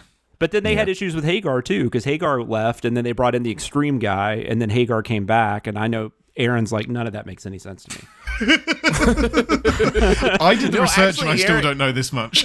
Aaron was just thinking, like, it's not an uncommon story. No, it's like, not. Frontman band problems are... What a surprise. Often happen. Which I'm thankful that you guys still stick with me as the more important frontman, and you guys, being my backups. That's You're really my Adam kind Sandler. of you guys. You gave me a career. Yes. For better or worse. Schneider. Like, it might not, people might not appreciate that about you. Does that make I'm me not Drew? sure to take that as a compliment. Whatever the case, let's move into the comment section. I appreciate your honesty. You're a real straight shooter. You are the ones who are the ball lickers. We're each going to talk about a comment from last week's content from the various places we reach. You reach out to us: Discord, YouTube, Reddit, etc. I will kick us off with one of my favorite comment experiences in the history of the Sins channel. Nice. So I go in order as I prep this stuff, and then I kind of breeze through the comments, and I saw a comment from one of our good friends, I believe also a member of the Sin Club, Obina, who says on the 51st Dates video, at first I could have sworn you guys covered this movie already, but then I realized that a lot of Adam Sandler's movies are just that derivative, and I thought that was hilarious, so I cut and pasted it from one of my comment sections. So then I go on to the next video, which is The Wedding Singer, and right there at the top is Obina.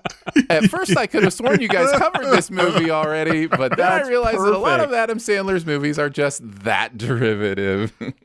That's so I need that to come back. That'll be like... Who knows which one came first? Listen, the comment was already good enough for me to have wanted to use in the comment section. And then just the fact that, like, exact same, like, capitalizations on that. Like, it's the exact same comment. Man, it was just... I thought that was really fun. So, well done, Obina. That's great. Appreciate that. Ian, what about you? So I've got one that just made me laugh, and then we'll do some nitpicking, the nitpickers of the nitpickers.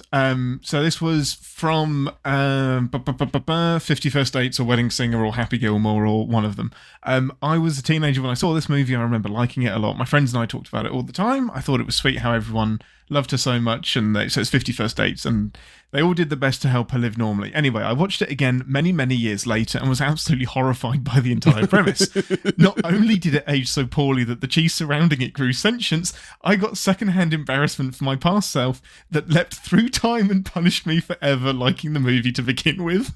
It's like, that is a journey, and I'm glad they've arrived at the right destination. That made there are me laugh some a lot. comments where you're just like, man, I wish I had your contact information. Yes. Like, that's a great sin you just wrote there. That is copy and paste in the video. That was beautiful. This is one for you specifically, Aaron. All right. So, is this nitpicking the nitpickers of the nitpickers? This is nitpicking the nitpickers of the nitpickers. Let's do it. Let's do it. That's the theme music now. Oh, nicely done. Nope. So this is for Hawkeye.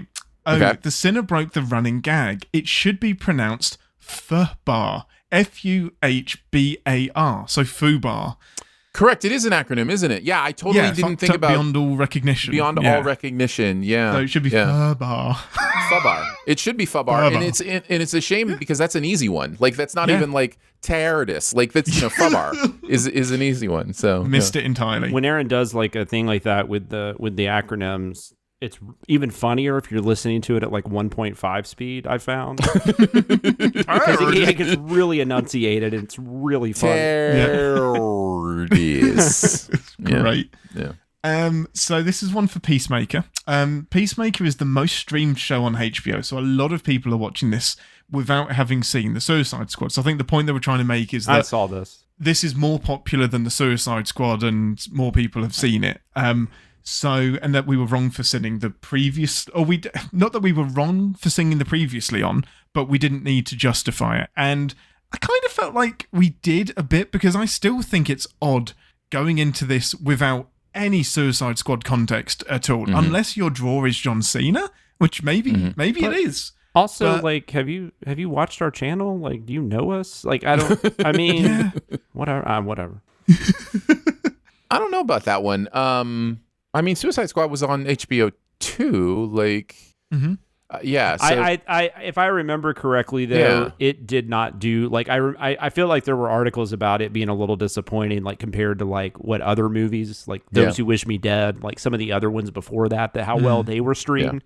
I got the impression, it was but I also being think compared. There's probably, even though it did make a ton of money, I think some people just went and saw it in the theater because that was kind of a big, like, comic book movie. So maybe that was why they were a little less streams. I don't know. Could be. Another one that I had to, this is from Peacemaker, I had to rethink because I couldn't believe I'd missed it, and I don't think I did, but Peacemaker didn't take a helmet to Quantum This is the one I had. Yeah, go on. Yeah, he wasn't wearing one when he got sent to Bellreeve, but he was fully suited up, wasn't he, after he gets put on the mission? Yeah, and he has a helmet. Give him the helmet back. He has a helmet when he leaves because he gives it to the taxi guy, right? Yeah, so he had to pick that at some point. Yeah, so I think that was... I was like, am I losing it? No, that's was a red. He not wearing a helmet the entire And regardless, we're just also setting the fact that, like, he has all these options, and it just, I mean, why would, I don't know. That's kind of more where I was going. They have abilities? Like, my goodness. Yeah. How are we only just finding this out, honestly? Right, yeah. And the last one, this is definitely, not a lot of discussion here, definitely agreeing. I messed it up. The opening credits song is actually sung by a Norwegian band, not a Finnish band. Did we have something about it being Finnish in the Sin? We did. Oh, I missed that. I said that this Robert Patrick thrusting Finnish finagling goes on for all of the minutes or something. I overlooked the Finnish I don't know part. where I got it from. But this, I will say, though, the Wigwam is the name of that band, and they're pretty recent. The band, Like, I at first thought, that must be something I just like from the 80s or 90s, but it's like a 2014 song, I think. And it's just... They just have that kind of hair metal feel to them. Yeah, that's what they do. They do that kind of music. And I'm not going to lie, I've listened to that song several times since I've seen that. I remember researching it, and somewhere something told me they were Finnish, but who knows? My daughter I even apologize. likes it I am kind wrong. of, because she'll every now and then she'll just be like, Daddy, and then she'll be like, do you really want to taste it? It's kind of weird, your 10-year-old daughter saying that, but whatever. Yeah, please stop. It's also fun. It's also funny. You remind me that I also need to offer a mea culpa on the Scandinavian countries, which do not include Finland, even though I said that they Sweden they do at one point. Did you say Finland also? I said Finland. But yes. I think that is a Norwegian director, though, is what I found out afterwards. So I was incorrect. So many apologies. Everyone's wrong. To our Scandinavia and near Scandinavian. Okay, so it's friends. Norway, Sweden, and there's 3, right? Denmark? Yeah, and Finland. It's Denmark, right? Don't do this to me. I thought I knew it last time and I was wrong. That's Germany. Yeah. Yes, right. Yeah, Germany, it's definitely Spain. part of Scandinavia. And the Ukraine for some reason. Yeah. It covers, the 3 regions of Denmark, Norway, and Sweden. It does say, I just looked up this, though. It does say Finland is a Scandinavian country when I Googled it. Well, it more broadly covers the Faroe Islands, Finland, and Iceland as well. So if you include Finland, you would also include Iceland. But if somebody says possibly. Scandinavia, they typically mean one of those 3, I guess. Yeah. Generally, although... I remember that, like, in school. Like, I remember the geography lesson about that, and they're kind of all right there together. And the broader definition is similar to what are locally called the Nordic countries instead of Scandinavia. So there may be like a more local distinction between Scandinavia and the Nordic countries. So apologies for not knowing all the nuances of of that. I mean, I had a Norwegian girlfriend in 7th grade, so I should know these things. But yet I don't. Oh my God, you're like on Boba Fett. Like, I've got the N. I dated a Jawa. Oh my goodness. Yeah. I love her though. Right. I will watch her. I do. She's so Well. funny. She's the best. Let's move into Beyond the Sins. To infinity and beyond. Somewhere beyond my wild history. To boldly go where no man has gone before. We're just going to chat about something else from the world of pop culture that we have seen, and Jonathan's going to kick us off. Yes, I will. Real quick, I did get skipped on the comments, but it's fine because I had Ian's comment about the helmet. That's what I thought. Skipped. No, that's what I thought. Week. Oh, okay. No. I thought he said that was mine. I didn't think he had any Yeah, more. no, that's fine. I just don't want listeners to think. Jonathan. I just don't want listeners to think they missed something. All right. That's true. That's the only true. reason Thank I said you. anything. Good. No, you're protecting me, and I appreciate it. I appreciate that quite a bit. So I'm doing Beyond the Sins. Yes. So Yes. All Reacher. of them. Yeah, I'm doing all of them. Ooh. I only have one thing to talk about because I've been watching a lot of Reacher for the last week. Well, it's only 8 episodes. Yeah, what do you think? The new one, yeah. I like it a lot. So here's the thing. This is obviously Reacher is based on a series, and if you don't know, it's based on a series of novels by Lee Child. That's a pseudonym. I can't remember his actual name. And his brother actually is helping him write I think the last few. But anyways, coming this December or October will be the 27th book in the series. I've read 19 of them, I think. So. Oh wow! So you're a big I'm you're really a big fan of the Reacher series. I jokingly Okay, call it my Harry Potter sometimes, but oh nice. But the thing I like about him is that because when they announced the Jack Reacher movie, that was like if they had just announced like a new Star Trek movie for me. I was like, yes, let's do this, and I did really like. And the then first. they cast Tom Cruise, Yeah, and you were like, well, that's not Reacher, because he's still there are things about the character. Like yes, the character is big and he's huge and he's like in the books and he's very like commands a room like because of that, but also he's really smart. Like he's like Sherlock Holmes. He's like basically like if there's a Sherlock Holmes in the military police, it would be Jack Reacher. He's always like the smartest person in the room. It's that type of character. Yeah, I heard someone call him Swolelock Holmes. Yeah, that sounds right. And that so he's works. Sherlock Holmes, but he can also fight. So he's kind of like the Guy Ritchie Sherlock Holmes, but he's quite a bit bigger. Right. I don't know that he knows kung fu though, like that one did. But anyways, So I really enjoyed the first movie, which was adapting like the 7th or 8th novel called One Shot. I did not like the second movie, but it was mainly because the source material I wasn't a fan of. I think that's a lot of the reason why I didn't like it. So the show is adapting, and I think this is such a brilliant idea. I don't know if they're going to adapt these in order. But I've always thought, and I think some shows have tried to do this, but I've always thought if you have a long-running series of books and you want to make that into something, I've always thought TV is such a great place because each season you just adapt a novel or...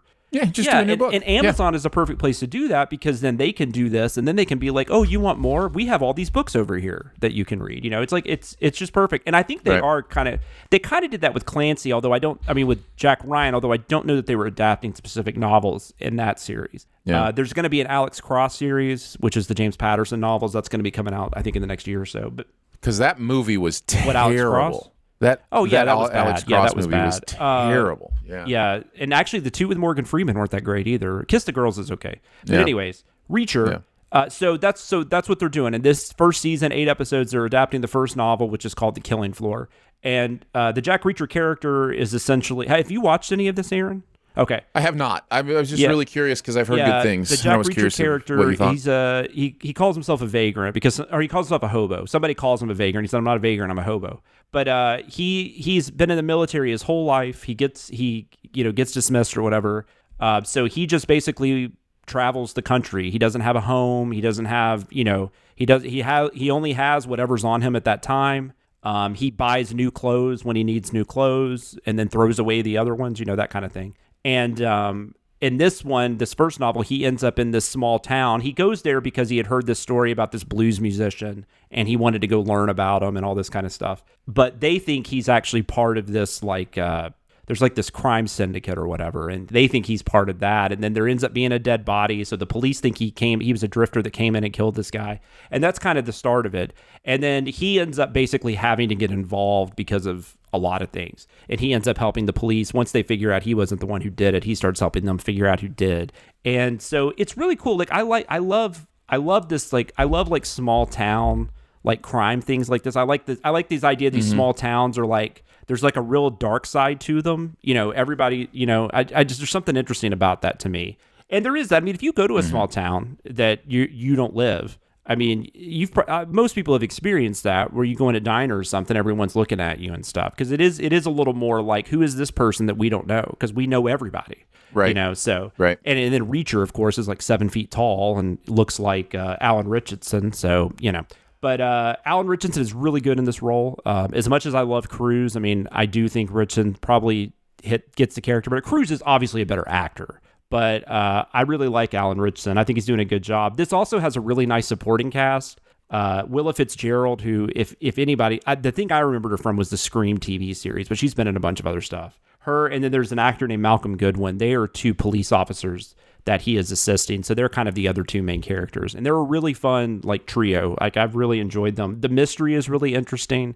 The action scenes are really well done and everything. And they seem to be getting the character. I have heard some people complain that it's such a strict adaptation. Like people have said that it's almost too close of an adaptation, which I never understand. It's like I just feel like you're somebody that can't be pleased. Just the fact that you can't please everyone. Yeah, constantly. It's like people complain when they don't do certain things, and then when they do like everything that's in the book, it's like, well, it was too close. Like that's.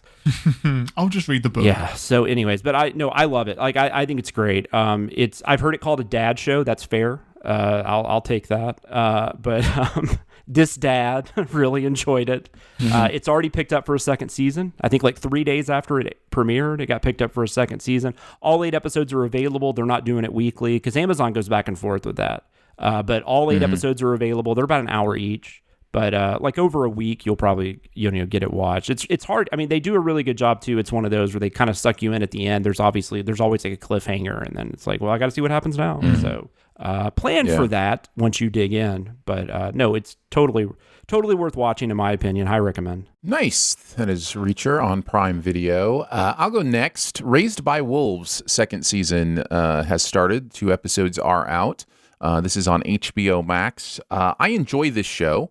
I continuously interrogate myself for why I enjoy this show, because the plot is, it's okay. The themes are interesting, so that's probably part of it. There are some interesting explorations into the ideas of religion, those kind of things. Basically, if you don't know the show, I could very easily spoil a lot accidentally, and I apologize, because one of the things about this show is it goes places very, very quickly. Like things change on a dime. In fact, this second season almost feels like a reboot. Like it's an entirely different kind of thing.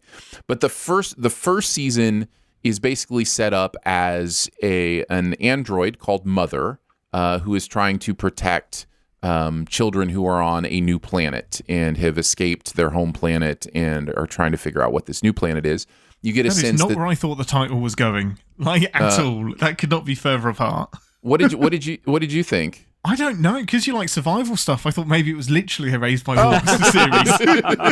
It's like it's the Jungle Book. No, this is heavy sci-fi action stuff. And so the other thing, you kind of get the sense that there's a religious war that they are escaping, which is a very common story in our own world, just like escaping from religious persecution, religious war, those kind of things. And that there are 2 factions, and one of the factions is very religious based. The other is very, in fact, they call themselves the Atheists. Like that's the name of their, group. And they're very practical. Everything that they do is, see, I almost accidentally spoiled something. I'm just because I think like all these things should be known, but like you don't necessarily know them right away. I think the reason I love this and I'm enjoying watching it is mostly the world building. Mm-hmm. I think there's some really in-depth, interesting world building going on here. Ridley Scott, by the way, directed the first 2 episodes. In those first 2 episodes, you can tell they are really incredible. Mm. So yeah, I'd say maybe give the first 2 episodes a whirl. If you're interested, watch the 3rd one and just, Are you talking about season 1 I can't guarantee. I'm talking about season 1 because there's only 2 episodes of season 2. You don't have a long way to catch up. I was interested in this, and then I just kind of forgot about it, and so I do need to. And I love good world building. So it really, I think that's it. Yeah. Like I really do think what keeps me coming back is like, oh, how does this aspect of the world work? Oh, this is an interesting thing about this planet that I didn't know. I find the world building really, really interesting and some of the themes interesting. The acting's okay, the plot's okay, but it's really the other stuff that kind of keeps me coming back. So that is Raised by Wolves on HBO Max. Ian, what do you got? Something I didn't expect to find on Disney Plus, which was The Last Duel. Is it on Disney Plus in America? It's on as HBO Max here. Yeah, it's so strange what international Disney Plus gets. So The Last Duel was not what I expected to see next to Luca, but there we go. That's pretty amazing. Now I wish they did. You liked Luca. You might like The Last Duel. So speaking of Ridley Scott, I really liked this. It's a hard watch, massive, massive trigger warnings for rape and lots of nastiness. But I think it's really, really good. It's Matt Damon. Ben Affleck, Adam Driver, and Ben Affleck, yeah, and Jodie Comer, I think it's Comer. Jodie Comer. She is fantastic. So it's obviously come out quite recently, but the really, really brief synopsis is it's a story of 3 parts. It's the same events, but from 3 different perspectives: from Adam Driver's perspective, Matt Damon's character's perspective, and then Jodie Comer's, who is. No, that's a spoiler. Anyway, I really like how her story is framed, and there's a reason that it's the last version of the story that you hear as well. And it follows the last duel that was ever officially recorded in England in like the 1400s, and it was they basically have to duel to the death, and how these 2 friends ended up at this place. But yeah, it's a very, very different Matt Damon performance. Adam Driver is amazing. I love him so much. He seems to just knock it out of the park in every film. But yeah, difficult watch, really, really great, kind of like Game of Thrones style action sequences. But yeah, it's really the story and just how men are terrible in almost every way throughout history. Men are terrible, terrible people. I remember we talked about, because I was on the Sif Pop episode where we reviewed this, and Andrew actually got me to give it a second watch because I liked it. But I will say that part of it was kind of interesting to me because I was like, is that really a big thing to say though? Like that men sucked in the 1300s, like powerful men sucked. I mean, that just seems like that everybody knows that. But I think the movie is saying, and I will say, I still thought the Jodie Comer character, she's amazing. Overall, loved the film. Really, really liked it. It's got that great tinge of Ridley Scott kind of came out and was like, oh, the only reason the film didn't do well was because of superhero films. And I almost didn't watch it because I was like, just Ridley, shut up. Well, he never would have said that. Somebody asked him a question that had to do with superhero movies or something. These people aren't wanting to talk about superhero movies. No, of course not. I haven't got a problem with Matt Damon's mullet either. It's fine. That's perfect. I love it. Yeah, but it's a movie that, I mean, I liked it a lot when I first saw it, but I think I kind of love it now. Like, it's really grown on me. And it kind of sucked that it just didn't get really any Oscar attention. Well, I've said this before, but my whole thing is I just think they chose the wrong Ridley Scott movie. But House of Gucci did. Oh, you're talking about to work the circuit with, like they were focusing more on House of Gucci. And work the system. Yeah.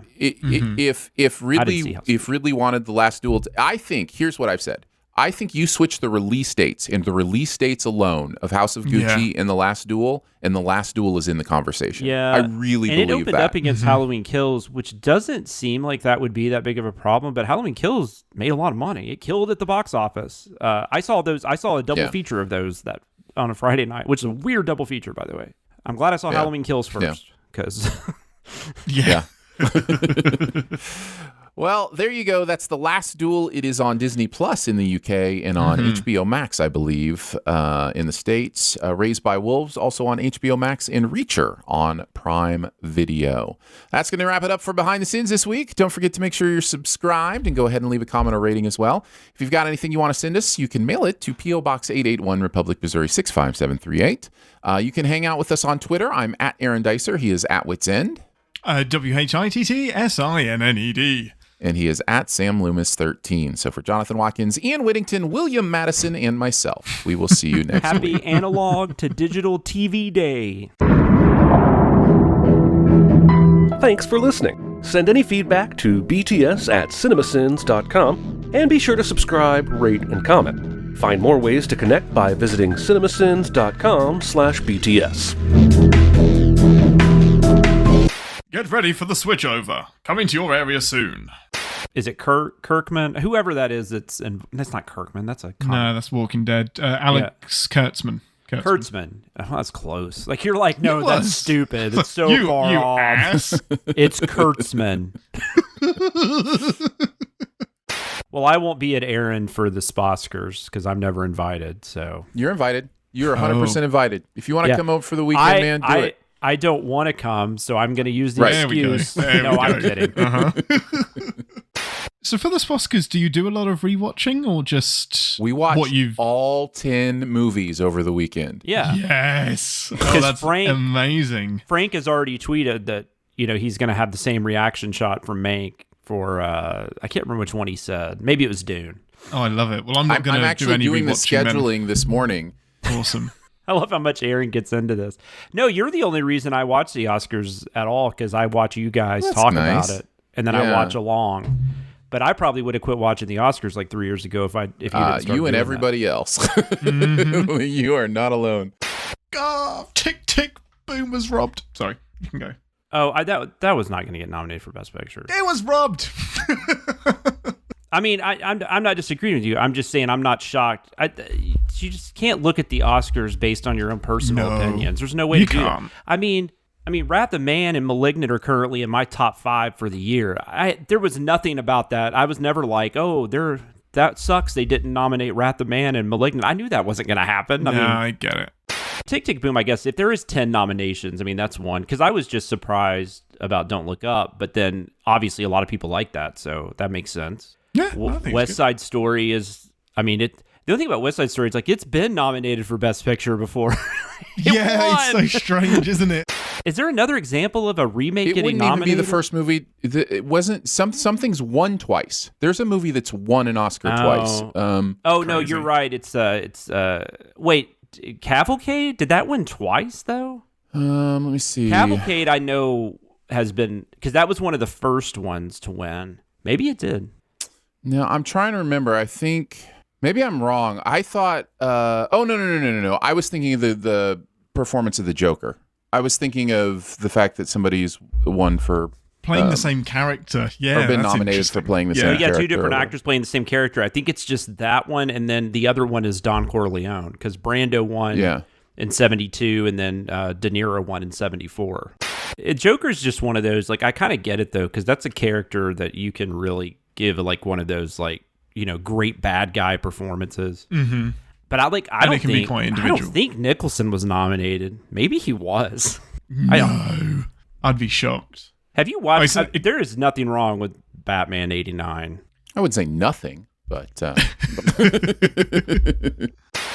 no. What fascinates me about it though is that this proves that like Twitter is such, or just social media is such a small portion. Because like if you were just on Twitter when Don't Look Up, if that's where you're getting all your info, you would think everybody hated this movie. Mm-hmm. And clearly, absolutely, a ton of people love this movie because it's fucking nominated for Best Picture. That's not an accident. I know there are people that like McVeigh probably has friends or whatever his name is. Is that right? Is it McVeigh? McKay. What an idiot! That's miles away. Yeah, McVeigh, I know. But that's weird. I did it twice. I did it twice with like one letter. So I just completed the schedule, and I was going to say this. Like this year, watching the nominations come in, I was like, oh no. So every single movie films. is 2.5 hours or longer. Drive My Car is 3 hours long. Jeepers creepers. Belfast is the only like short film, isn't it? There's only two under 2 hours. Belfast and Coda. And Coda's almost 2 hours long. Oh, King Richard's almost 2.5 hours. Yes. That took us 3 sessions to get through while we were in Nashville. Yeah. Yes, you're right. Because Drive My Car is the one, it's like the opening title comes up like 45 minutes Like 45 minutes into the movie. So weird. The opening titles liked come it, up. right? Like you didn't love it, but you liked it. I did like it. Okay. I did like it. Yes. That's one. It is definitely a mood movie. You like it is. It's not something you want to be scrolling or because subtitled aside from the anyways, fact that you have to read the subtitles. Yeah. But, Kids. Yeah, I might be 40 before I get them. That's okay. I was 35. Not all of us are 10 like Aaron. Not. You never exaggerate ever, Jonathan. Like you were what, 21, something like that, 22? I had just turned 20. Oh, okay. So I had you older. Yeah, I turned 20 in May of 95. Oh, but I know your kids' ages, so yeah, that makes sense. I don't know why I didn't just do the math. Yeah, and then our wedding was August of 95. So it was just a couple months after I turned 20. That's funny. You're in that position too. Like if Mackenzie is I have to do this when I'm in my early 20s, or I got to get married, or I got to have a kid. Like we can actually say, dude, we waited. You're good. Aaron can't do that with his though. He's like, yeah. Yeah, my oldest is getting married in 2 weeks. That's crazy. And he will be 22. So he's older than you. And and I'm like, well, why'd you wait so long? We wanted to have a child before the turn of the millennium so that they had a chance to say they lived in 2 millenniums and 3 centuries. Nice. Oh, I'm sure awesome. he remembers the 90s. Sure. Yes. That's like I was born in 76. So people say, so you're a 70s kid. I'm like, not really. Like I'm more of an 80s kid. Like I don't remember the 70s. I'm an 80s kid, yeah. I'm always mad at my parents for me being born in 1990. I was like, you couldn't have had me in 89 because that's right. I could tack on an extra decade. Like that's right. You can be 30 and cross. See, we think of those things. We thought of those things. I like that I was born in the bicentennial year though, because I could be alive for the tricentennial. The tricentennial, yeah, and the bicentennial. Yeah. Not a lot of people get to say that. Nope. I very seriously doubt I will. But the way my body's treating me, it's becoming more and more likely. It is becoming more and more likely, but 100 is not common for dudes. Like it's not, but it might be soon. Yeah, like it could be. It's crazy what medical science is looking at changing about aging and those kind of things. It's funny when you get older and you realize like things about like you start thinking about retirement and how much money you're going to have or how much money you're going to have to live on. You kind of get to where I'm good, like 80s, like that's probably okay. Like, like I don't want to have to figure out another 20 years like at this point. Uh-huh. Yeah, it is one of those things where it's like retirement. There's going to be a generational change in the idea of retirement if life gets extended 50 years, which I've heard scientists say that, medical science in the next, century will probably extend life average to about 150 based on some technologies. And if that happens, it just changes everything. Like everything, not just how much you have to save for retirement, changes population growth. It change it's crazy how we would have to wrestle with, some things.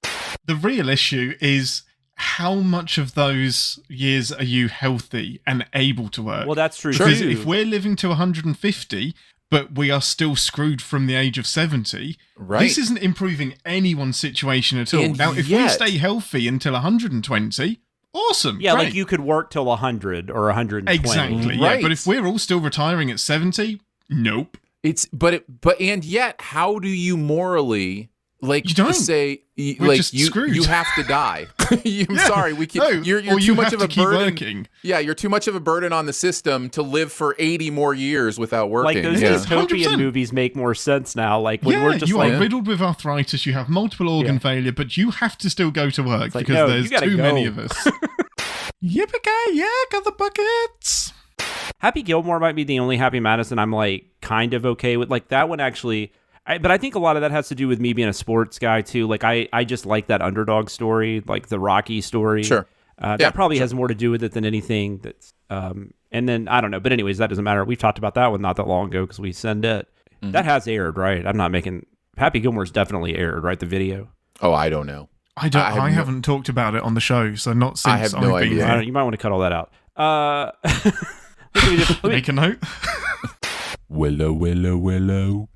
Tell me more. What a terrible song. Is Did there a you more get terrible very far? song? Nope.